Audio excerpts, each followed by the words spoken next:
New York's governor says there are about 700 undocumented children separated from their parents and currently living in New York shelters. But those are estimates. The governor's office says it is not getting answers from the Health and Human Services Department on just how many children are actually even in the state of New York. Joining us now to discuss, New York Governor Andrew Cuomo. He visited a facility in New York on Thursday where children separated from their parents are currently living. Governor, I want to talk to you about what you saw and what you're going to do. First, we have so little vision, so little eyes on what's going on inside these facilities. Tell me what you saw. Well, that's part of the problem, right, John? And thank you for having me, by the way. I believe what happened is when the president started this zero-tolerance policy in April, they never really thought it through. The reasoning from General Kelly was apparently that it would serve as a deterrent, and if they started arresting and separating, people would stop coming. That was wrong, obviously. HHS then had to start this shuttle of these 2,500 children, or whatever the number actually is, all across the country. New York State has a large foster care system, so many of the children came to New York. The foster care agencies weren't prepared. They hadn't been notified because no one expected this to happen. So they are in different foster care facilities. Different foster care facilities have different levels of services. Some of them have been placed from the foster care facilities into private foster care homes, which are basically run by parents, individuals, and they've taken them into their homes. So we're now trying to go backtrack and find out where were they sent and where have they gone? And are they getting the appropriate level of services? I sent a letter to HHS and I said, number one, I don't know why you wouldn't tell us what children have been placed in the state. We will be willing to provide mental health services, et cetera, to these traumatized children at our cost. And I've heard nothing back from HHS. What do you know? I work with the federal government all the time. What do you know about these children at this point? I know nothing from HHS. All I know is what I'm now putting together from going to the foster care agencies. And what I'm doing today is we're canvassing all the foster care agencies in our state to find out who they have there. A complication is not only did the HHS send children to our state without our knowledge, they put a gag order on the foster care agencies. And they don't want the foster care agencies telling us, which is just bizarre, John. Why would you not want the state to help provide services, mental health services, counseling, reunification services at the state's expense? This is not the way it normally works. No, so what happens is they get federal funding. These agencies aren't being forthcoming here in the state because they're getting federal funding. They don't want to jeopardize the federal funding by revealing information. But why wouldn't they? Why do you think that the federal government doesn't want this information out there? John, there is no good answer. There is no good answer. I've been in the federal government for 8 years. I was a cabinet secretary. I've been governor for 8 years. I've worked with the federal government on everything, from hurricanes to floods to health crises. Normally, you work together. Why the HHS Secretary Axar, whose mission it is to protect children, would not use the states to help provide services is incredible to me. Are they safe? Do you think why the kids, he would? Do you know the kids are safe? We have a good foster care system. But these are kids who are highly traumatized. I went to a facility yesterday.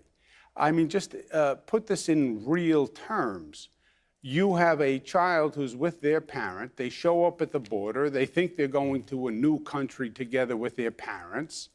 And then they wind up in a cage. They wind up separated.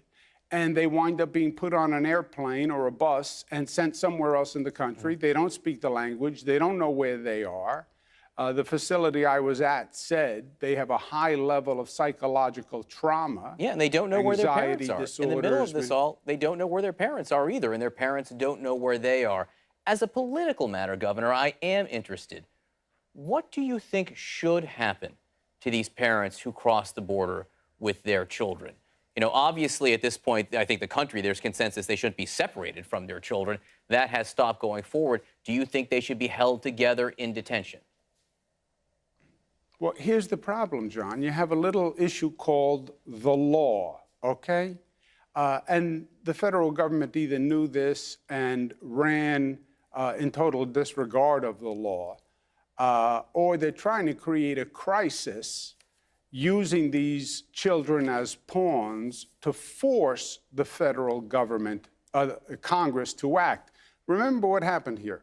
April 7th, they start the zero tolerance policy. We're going to arrest everyone. We're tough. We're macho. We're strong on the border. We think it'll be a deterrent. It wasn't a deterrent. They knew when they arrested the parents. Governor, I do understand that. And it was a choice. This This was absolutely an administration choice to separate these parents from the children. What they say is that what they call, and I hate this term, but for lack of better words and for lack of time, they say catch and release. What was in place before, where they would just let the parents and the children go, wasn't working because a quarter of them, they say, and the statistics show, were not showing up back in court as they were told to. So what do you do about that?